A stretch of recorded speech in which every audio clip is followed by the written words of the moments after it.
Hello guys! Welcome back to my channel! It's me, Jane.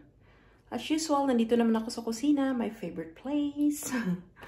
Alam nyo na anong gagawin natin. Magluluto na naman tayo. So for today's menu,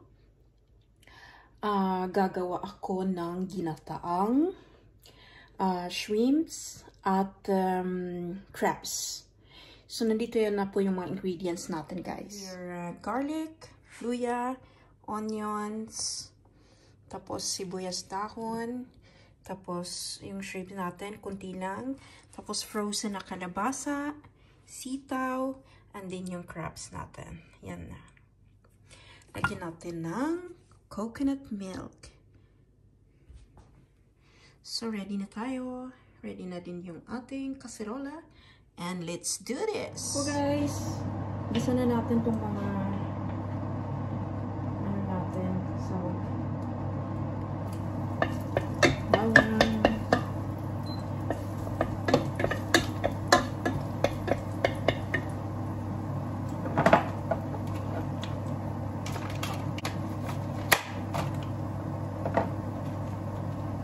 guys, ito lang pala yung crabs natin, guys. Oh, parang yung mga ano lang, yung mga kamay lang ng crabs. Wala siya yung body talaga niya. Yung buong crabs. Tapos, inano ko na, minartilyo ko na. para hindi mahirap kainan mamaya.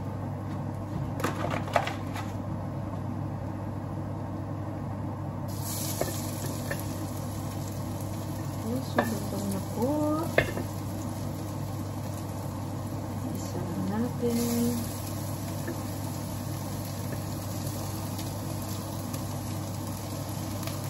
Kumusta kayo dyan, guys? Hope okay lang kayo. Kung nasan na kayo sa mundo.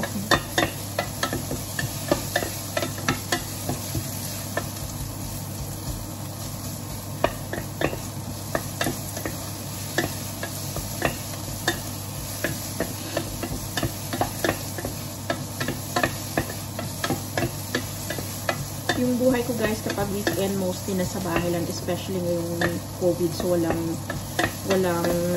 party-party, hindi pwede bibisita sa mga friends, kaya dito lang sa bahay. Mas maganda na din yun, makapaglinis, family bonding, ganon.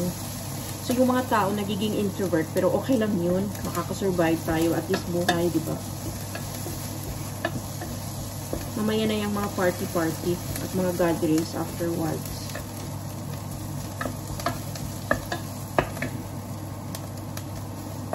Since frozen tong kalabasa ko, ilagay ko na siya, guys, ha. Kasi frozen siya. Pero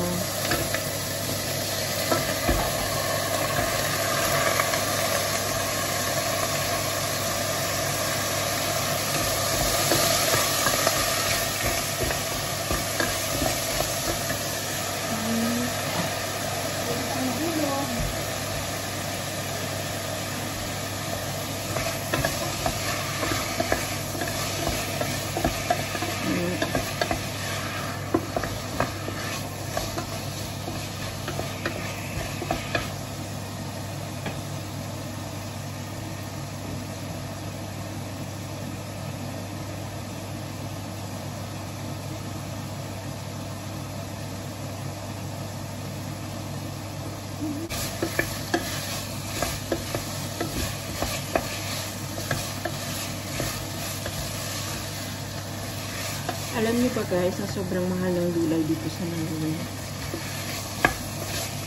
Especially yung mga okra, talong na maliliit. Kasi yung malalaki medyo mura-mura lang. Kasi galing ano yun, galing Turkey. So yung mga gulay na galing Thailand, galing Vietnam, sobrang mahal dito. Yung malunggay, meron naman pero bihira lang. Sobrang mahal. Siguro mga isang ganun lang, mga ganun.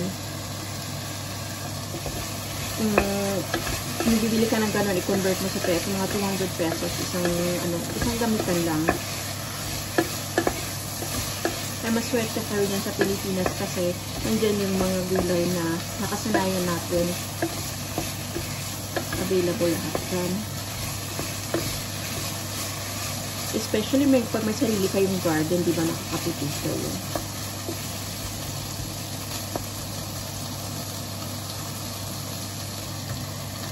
Ilagay na natin yung crabs, guys. Isa-isahin natin.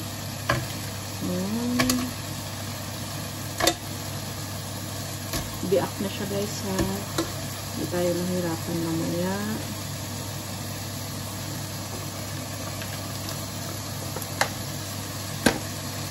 So, mag-6 minutes ako.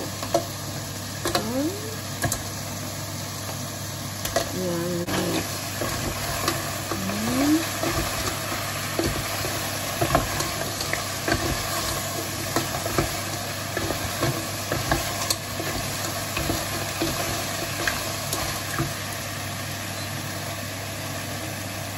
Lagyan na natin itong gata at saka lagyan natin ng tubig.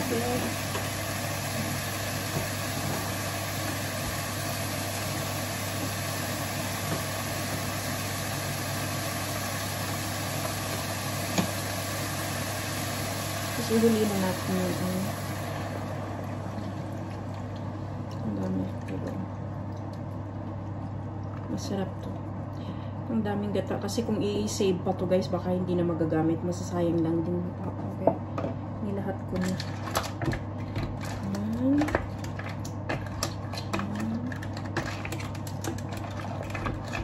Lagyan natin ng asin.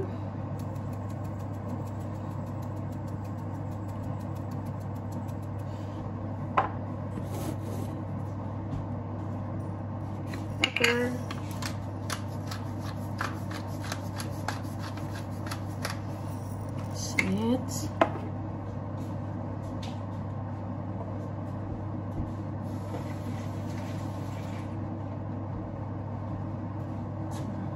Kunting tubig lang, guys.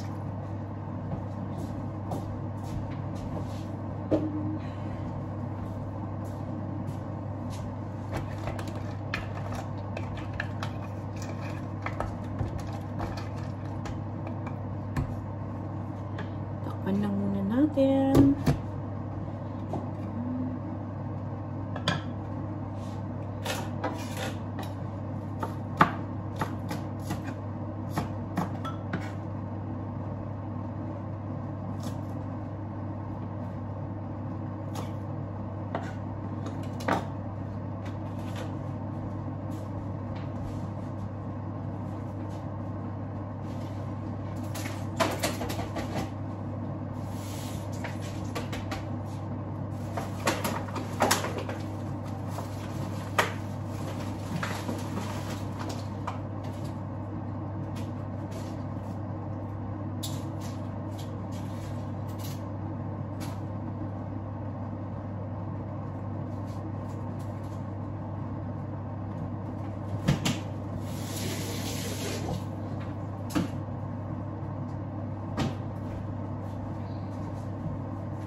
Nakasalang na yung rice natin, guys, sa rice cooker na. So, kainin na to afterwards.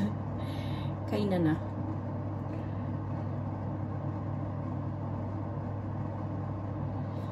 Si JD, wala dito. Nag-training siya. So, di-dinner kami after. Dating niya. Serve, guys.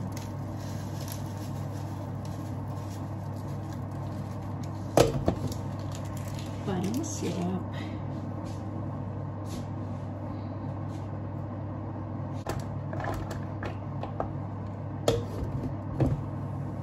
Yung itsura niya, guys, so ito na po yung itsura niya.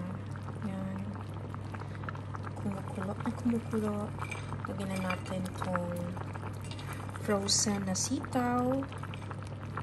Frozen na sitaw. Yan.